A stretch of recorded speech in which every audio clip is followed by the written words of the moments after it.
it basically has three fundamental parts. And the first is a one-stop center located in the city library. That's run by Alejandro. Everything's run by Alejandro. Where immigrants can come in for information about banking and transportation needs and where to go for medical service and things like this. The second component is English as a second language, which is where volunteers get together with immigrants to help them learn English. And the third component is a mentoring process where volunteers are paired one-on-one with immigrants to help them study and get them successfully through the citizenship tests so that immigrants can then become citizens and get involved in the community.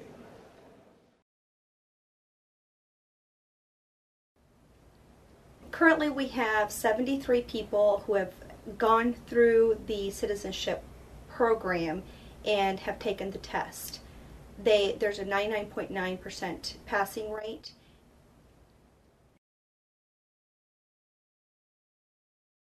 People could come in sometimes just asking for a quick question on when our English as a second language classes are, and then I end up finding out that they have diabetes and they don't have the medication. So there's been a lot of different areas where, you know, they start somewhere, but I end up going through the whole spectrum of either job employment or health, or it just depends on each individual who might come in.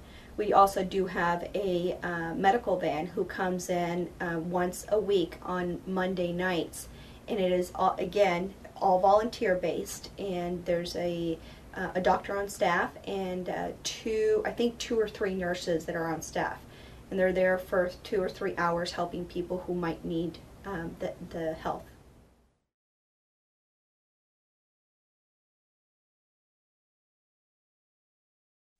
Truly, cities are on the front lines of integration. They're the ones who have to run the police department, the fire department, schools, very often hospitals, and so they really feel the impact, probably more than any other level of government, when there's immigrants coming into their city and when they're trying to really figure out how to make a new community with new people coming in. And so the city of Littleton was so impressive to us because in a very low cost and very smart way, they leveraged across all their city agencies, figuring out what they could all do, coming together and figuring out a coordinated approach, which is really probably a lot more effective for most cities than starting a lot of siloed efforts agency by agency. So that was certainly interesting and important in terms of what they were doing.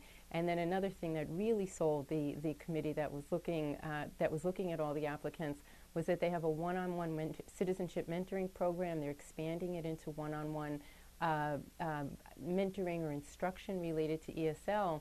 And, you know, we have to build new communities, and those kinds of things really build relationships and break down barriers between people.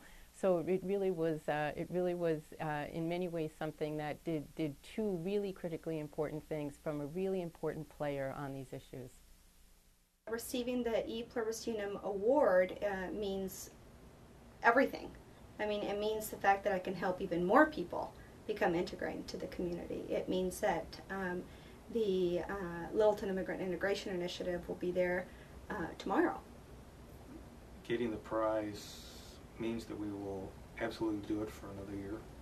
This will be enough with some other grants and monies that we've gotten to continue for at least another 12 months. We did this because there was a need, because people wanted to participate. Getting recognized for that is icing on the cake. It's nice. Part of this is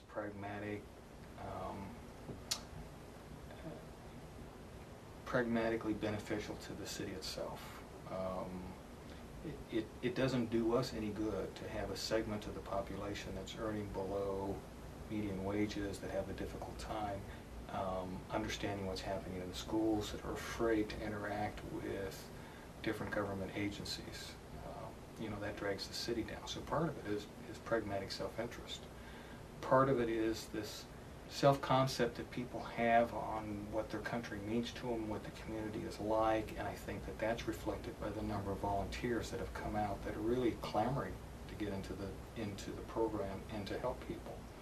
And I'm not sure that they're doing it because they're sitting down and analyzing of, well, we need to get people speaking English so that they can get in better paying jobs, so that we can drive up the median household income. I think they're looking at it from a completely different aspect. And that is that it's basic human decency. It's part of what makes America great. Is that somebody can come in with basically their clothes in a suitcase, make a new life for themselves, and be successful, and not be constrained by what color they are, or where they came from, or what social class they came from. That what they become is really up to them. And I think that concept is valuable enough to the community and to individuals that they're willing to put the sweat where their concept is. And I suspect that's why you get a lot of people volunteering. Well, I think it's probably one of the more rewarding things that people could do.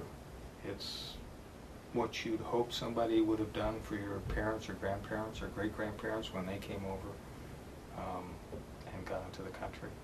And so you may not be able to pay back or change the circumstances of how your ancestors were treated, but you can change the circumstances of how people are treated now when they come over. And that says something about who you are as a human being and who you are as a community also.